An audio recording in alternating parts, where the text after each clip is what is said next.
Olá, meus irmãos, estamos aqui mais uma vez para estudar o livro de Daniel. Hoje nós iremos estudar o capítulo 6, é o último capítulo da parte histórica do livro de Daniel. Os próximos capítulos, após o capítulo 6, é a parte profética do livro. Então eu gostaria que os irmãos abrissem a palavra de Deus no capítulo 6, para a gente dar continuidade ao nosso estudo. Mais uma vez a gente tem uma expectativa que Deus afirme as verdades dele no nosso coração, né? Então vamos lá? Vamos abrir no capítulo 6. Nós não vamos ler todo o capítulo. A história do capítulo 6 é a história que todos conhecem, que é Daniel na Cova dos Leões, uma das histórias bíblicas mais conhecidas. E aqui se encerra a história de Daniel no livro de Daniel. E é tão interessante que o capítulo 6, Daniel está com mais de 60 anos de idade e ele vai passar por uma provação muito grande, que nós sabemos a história. Agora, o que está acontecendo no capítulo 6? A gente sabe que o Império Babilônico, no capítulo 5, já tinha se findado. Ele se finda com a morte do rei e um novo império assume o Império Babilônico. E Daniel continua como um homem importante dentro desse novo reino. E os desafios desse rei é muito grande, porque é um império muito grande, é um império que está corrompido moralmente. A gente sabe historicamente por outras fontes que o império ele tinha problemas sérios com a moralidade, com a governança, o roubo generalizado, desvios de recurso, e muitas coisas estavam acontecendo naquele governo. Então, o capítulo 6 ele inicia falando que o governo ele tinha 120 sátrapas e que esse reino tinha 3 reis que governavam esses sátrapas. E Daniel era um desses presidentes, desses co-rei. Então ele era um homem importantíssimo que representava o rei junto com esses outros representantes e que iam saindo por cidades e regiões e tinha um governo próximo ao povo. Agora, o que acontece aqui nesse reino? Acontece que Daniel destoava de todos os outros presidentes. Daniel era um homem diferenciado. Daniel era um homem que tinha uma índole impecável. E com certeza isso incomodou os outros presidentes. Porque não era mais possível desviar recurso público, não era mais possível ter a liberdade que eles tinham sem a presença de Daniel. E no início do capítulo é tão interessante que Daniel está numa posição de destaque que o rei até cogita em mudar essa forma de governo, colocando Daniel acima dos outros presidentes. A palavra de Deus diz nos primeiros versículos que o rei cogita colocar Daniel para reinar sobre os outros presidentes e representar o reino de forma direta. E isso então gera um problema sério para o governo, porque é uma barreira. Daniel se torna uma barreira para que esses homens façam aquilo que eles estavam acostumados a fazer, que era desviar recurso público. E a palavra de Deus diz que Daniel era um homem íntegro de coração. Era um homem que não conseguisse achar nada de errado na vida dele. E isso vai gerar uma perseguição na vida de Daniel. O fato dele ser fiel a Deus, dele manter sua atitude de firmeza, vai fazer com que os outros presidentes, junto com os sátrapas, se reúnam contra Daniel para tentar fazer algo para tirar ele do governo, porque não dá. Com Daniel lá não dá para governar. E o que acontece? O que esses homens fazem para isso? Esses homens então fazem um plano e eles decidem fazer algo que, se a lei humana não consegue pegar o Daniel, não consegue achar nenhum ato ilícito contra ele, eles tinham que bolar algo em relação à religiosidade de Daniel. Então eles fazem um esquema, uma artimanha para tentar pegar Daniel e criam uma lei que eles vão levar ao rei. E é tão interessante que, de forma de bajulação e de mentira, eles propõem uma lei ao rei que diz o seguinte: olha, nós vamos criar uma lei durante 30 dias para que todo aquele que for fazer as suas orações, as suas preces, forem manifestar a sua religiosidade, que faça por intermédio da adoração ao rei. Tudo teria que ser feito pela adoração ao rei. E aquilo ali enche o coração do rei, porque aquela bajulação, aquele enaltecimento do rei atinge o coração dele e o rei não percebe. E é tão interessante que os presidentes e os sátrapas dizem que aquilo era um consenso, mas era um consenso onde Daniel não estava presente, que era o principal presidente dele. E o rei não percebe essa artimanha.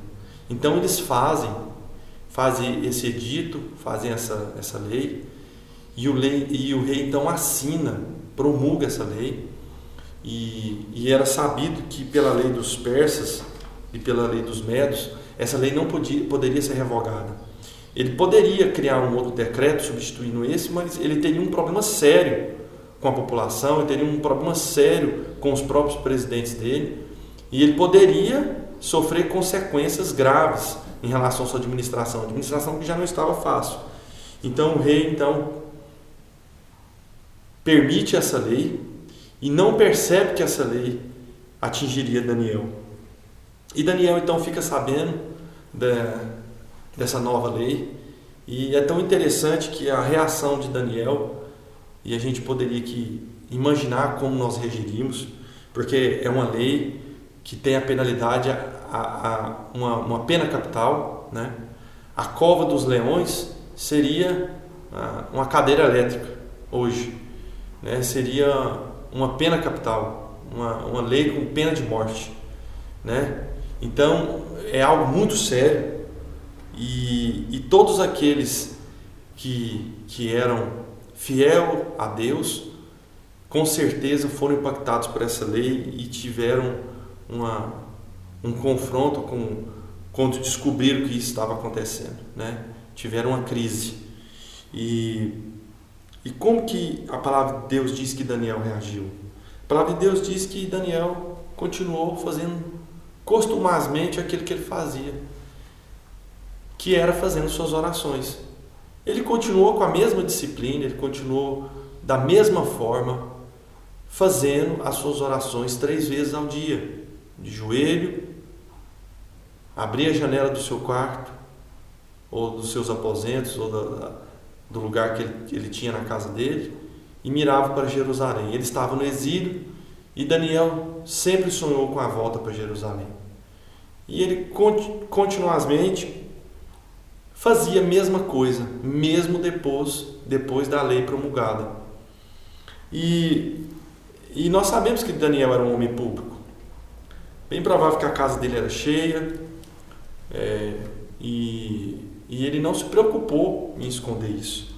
Ele continuou da mesma forma, não em segredo, mas publicamente, devoto, fiel e fazendo aquilo que ele sempre fez, que eram as suas orações e sempre se colocando diante de Deus.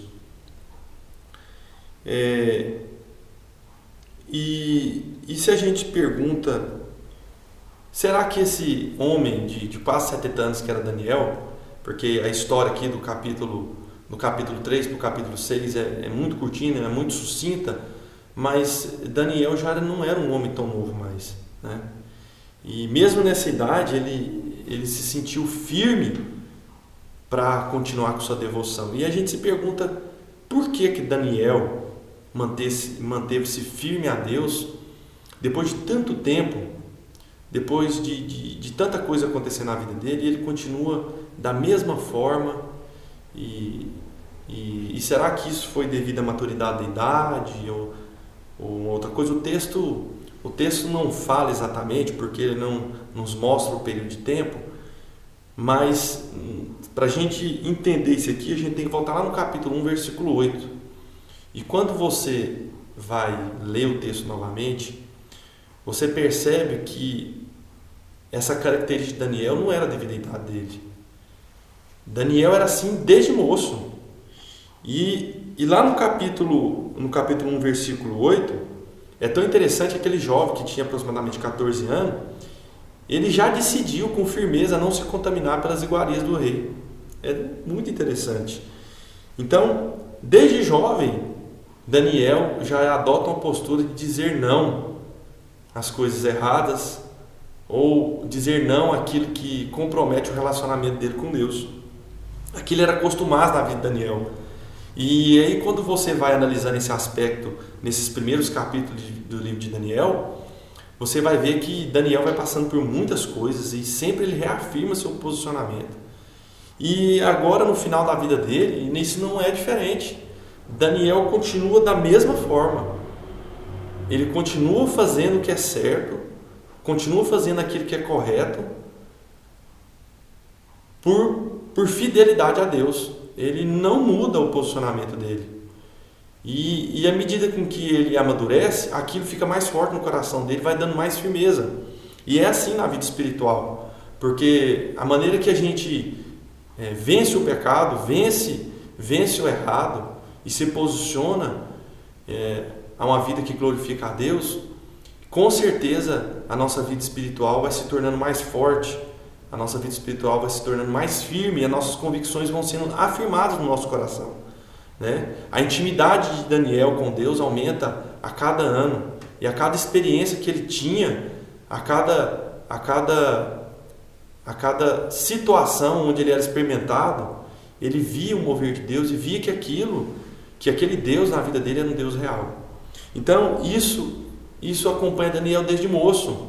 Não é um fato isolado na vida de Daniel, mas é uma continuidade, é um crescente de vida espiritual. A fidelidade de Daniel é construída, ela não é uma receita de caixinha onde Daniel vai lá e no momento que ele tem com Deus, e aquilo ali é imputado na vida dele. A partir daquele momento ele sempre opta por Deus. Não. Daniel, ele disciplinarmente, ele vem afirmando isso na história dele. E quando chega nessa aprovação, nessa lei dura de perseguição àqueles que são fiéis a Deus, Daniel permanece inabalável. E é tão interessante que com certeza o quadro por trás disso tudo, o que espiritualmente está acontecendo por trás desse quadro de perseguição, com certeza é um mover diabólico contra a vida de Daniel, né? E Daniel com certeza foi tentado a dar respostas diferentes àquilo que estava acontecendo na vida dele, né?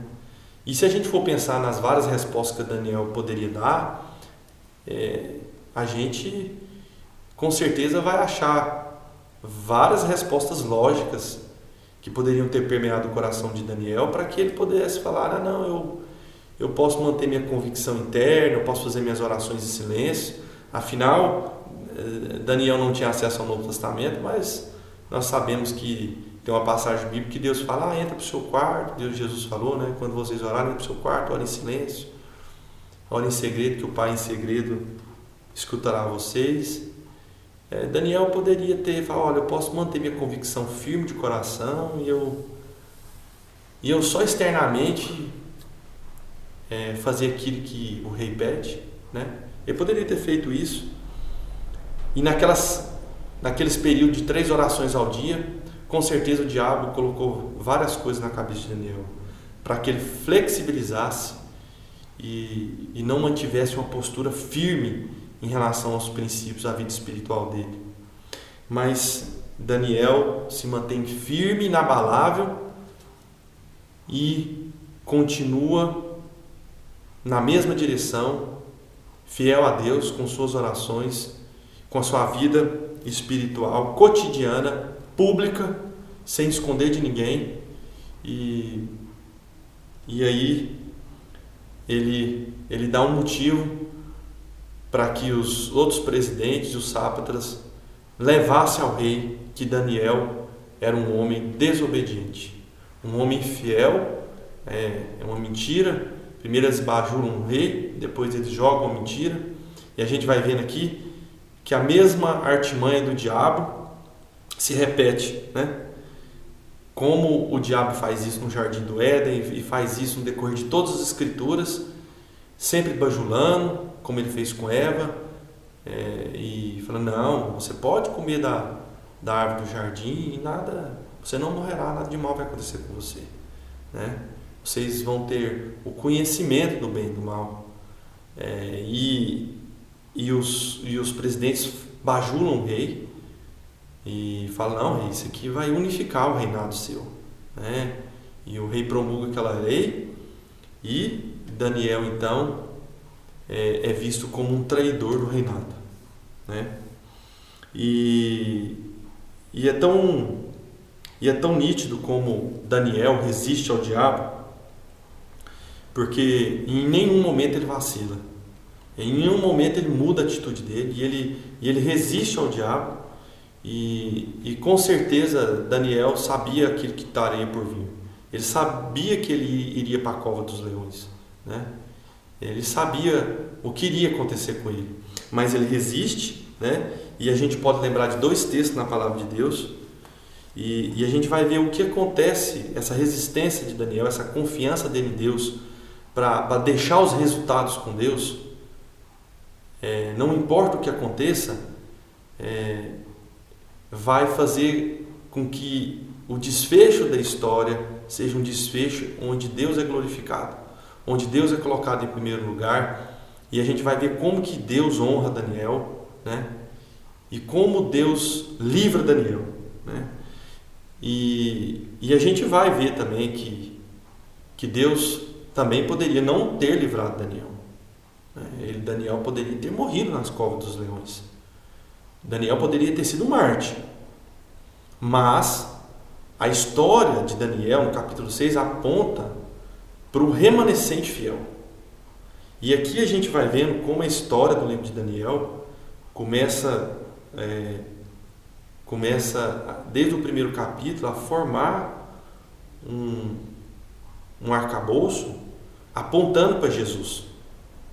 E a gente começa a perceber Jesus na história de Daniel como o remanescente fiel, porque sempre Daniel é o que sobra de testemunho das coisas de Deus. E quando a gente percebe Daniel reagindo à tentação, Daniel reagindo ao diabo, né? Assim como diz a palavra de Deus lá em Tiago 4,7, resistiu o diabo e ele fugirá de vós. Lá em 1 Pedro 5,9, resistirem firmes na fé, né? Apesar de Daniel não ter o Novo Testamento, mas a gente vê como isso se manifesta na vida dele. A gente vai vendo que tudo isso aponta para Jesus como remanescente fiel, né? E se a gente faz uma pausa aqui no livro de Daniel, porque quando Daniel é condenado e ele vai ser jogado na cova dos leões, e vem o próximo episódio, que é o livramento de Daniel, se a gente faz uma pausa aqui e vê como Daniel é esse remanescente fiel, e a gente aponta para Jesus, a gente vai vendo como aconteceu com Jesus, né? Aquele que era justo, era perfeito, não achou pecado algum, e mostra como Jesus foi levado como ovelha ao matadouro, né? Para morrer no lugar daqueles que tinham pecado, para morrer no nosso lugar, para nos dar uma nova vida. E a gente vai vendo como Daniel vai ser levado para a cova dos leões, e ele vai ser livre, ele vai ser libertado da possibilidade de morte, né? E ele ressurge então como um homem fiel que dá testemunho de um Deus vivo, até o rei fazer aquele decreto que a gente vê que termina no capítulo 6. Então, aqui fica nítido como o livro de Daniel aponta para Jesus. E como fica nítido a permanência do testemunho de Deus através daqueles que são fiéis a Deus, né? Então, o capítulo 6 ele abrange tanto a nós que confessamos a Deus e que temos que permanecer firme nas coisas de Deus, não importa o que custar, né? Porque Daniel aqui é um homem que ele não pensa na vida dele, ele pensa na vida espiritual dele. Ele não está preocupado com a integridade física dele. Ele está preocupado com a fé, o coração dele. Ele está preocupado com aquilo que Deus é para ele e naquilo que Deus tem reservado para ele. Então, isso fica muito claro aqui no livro de Daniel. Como ele permanece inabalável, confiando nas promessas de Deus, né? E nos outros capítulos ele verbaliza isso. Olha, se assim Deus o quiser, Ele vai me livrar. Se Ele não quiser, não vai me livrar. Eu vou morrer e está tudo certo, a minha história está na mão dele.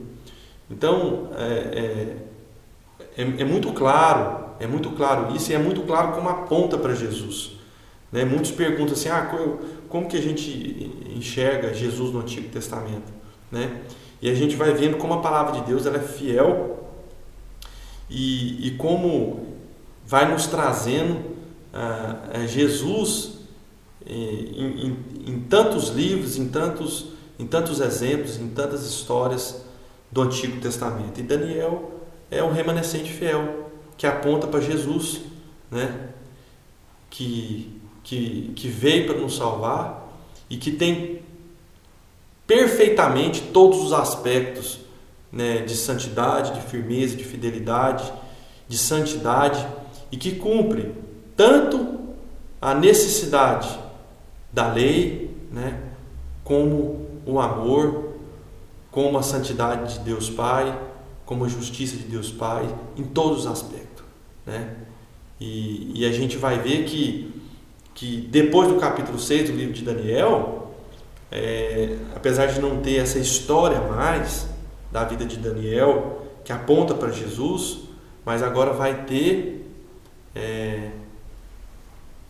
agora as promessas, a parte profética, que vai ter também tudo a ver com Jesus, né? Ele encerra a parte histórica e inicia a parte profética, que vai apontar nitidamente, claramente para Jesus, né? Agora vamos entrar na parte de livramento de Daniel. E é tão interessante que Daniel ele resiste ao diabo pela fé, pela convicção de que Deus tinha colocado no coração dele. E Daniel agora entra na cova dos leões, né? Os versículos finais, intermediários do capítulo 6, para os finais, Daniel entra na cova dos leões. Mesmo o rei passando toda a noite, o dia inteiro, tentando arrumar um decreto ou algo para livrar Daniel da cova dos leões, ele não acha. E Daniel então entra para a cova dos leões. E agora Daniel não tem a presença mais do diabo, porque ele resistiu ao diabo, mas Daniel agora vai entrar na cova dos leões. E o texto nos diz que o anjo do Senhor, e aqui a gente vê nitidamente a presença de Jesus na cova dos leões, e o texto diz que o anjo do Senhor estava com Daniel. Então Daniel entra e tem a presença consoladora, a presença real de Deus ali com ele, naquele momento de provação, naquele momento onde a fé de Daniel é provada, né? Aquele momento de extrema provação, de martírio ou de livramento, o consolo de Deus, a certeza de Deus real está com Daniel. E aqui, somente aqueles que creem em Jesus, somente aqueles que creem no Deus verdadeiro, no Deus vivo, pode desfrutar disso.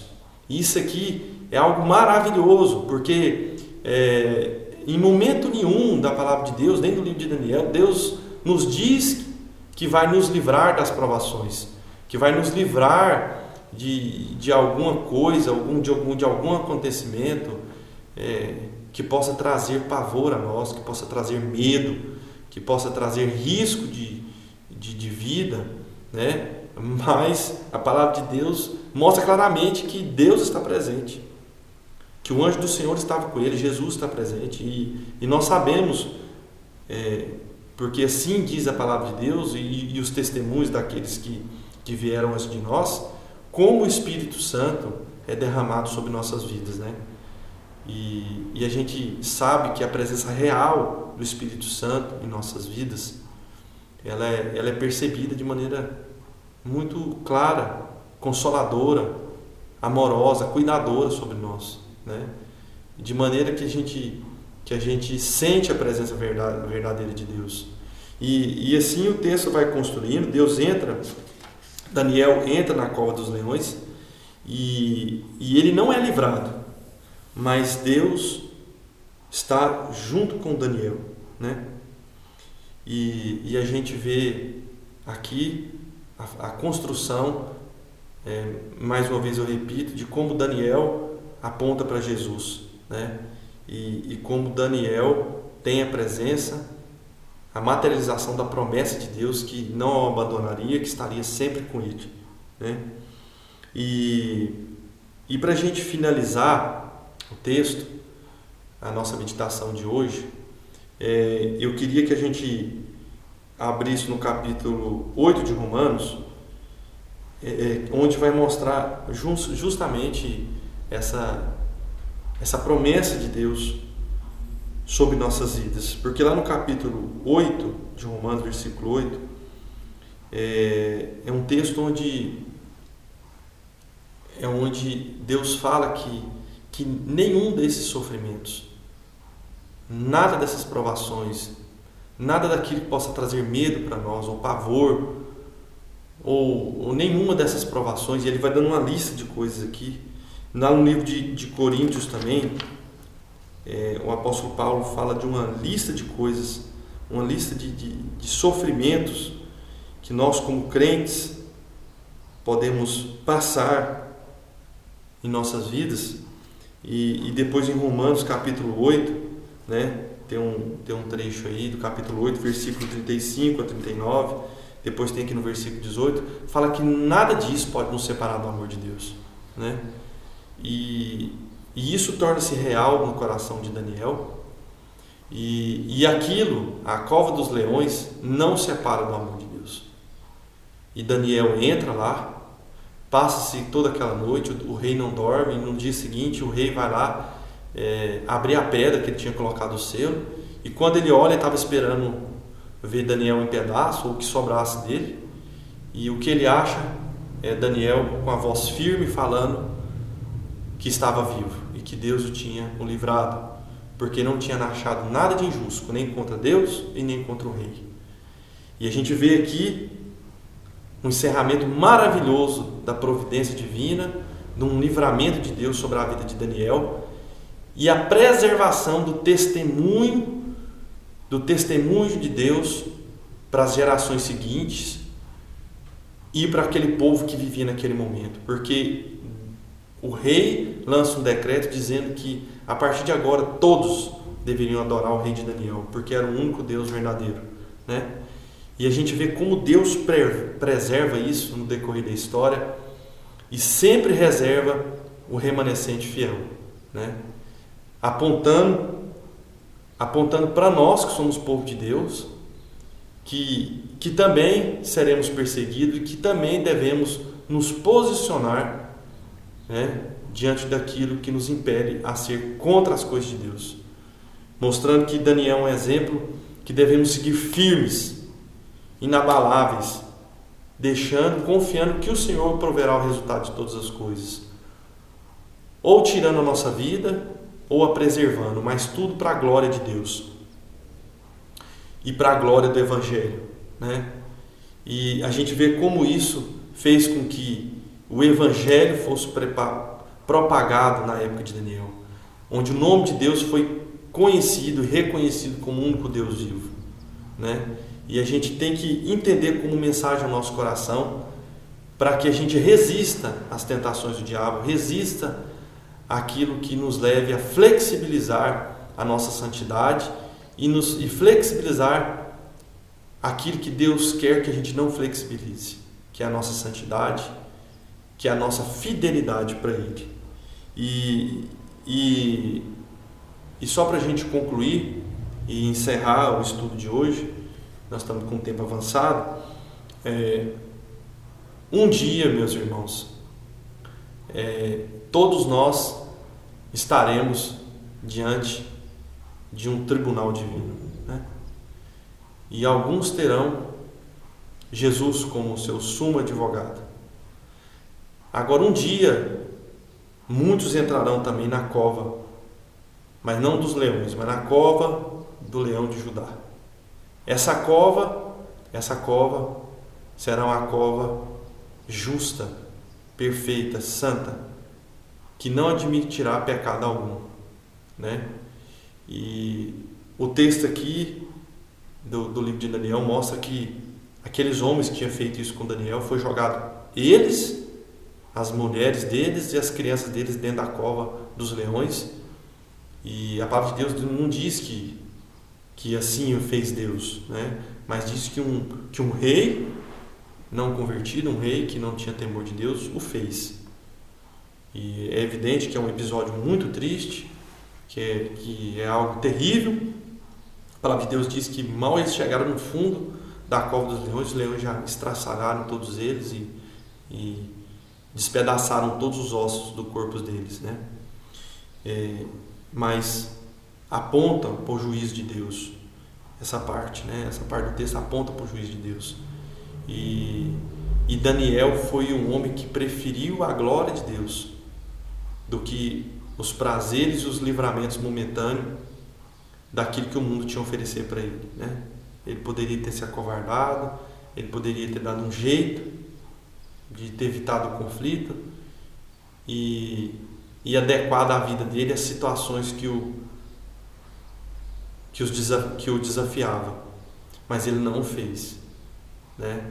Ele preferiu seguir firme para a condenação da cova, seguir firme com Deus, do que ser livrado pela mão do rei, né? E que Deus guarde o nosso coração, guarde o coração dos irmãos, para que a gente permaneça fiel a Deus, firme nas promessas de que um leão da tribo de Judá, né, sempre estará conosco. O anjo do Senhor nos acompanha, o Espírito Santo de Deus nos consola, mesmo que a gente não seja livre da perseguição e da cova dos leões, mas a certeza de que o anjo do Senhor estará conosco dentro da cova dos leões, né? E que Deus nos abençoe e nos guarde, e que o nosso coração fique inabalável nas coisas do Senhor. Um abraço a todos, meus irmãos.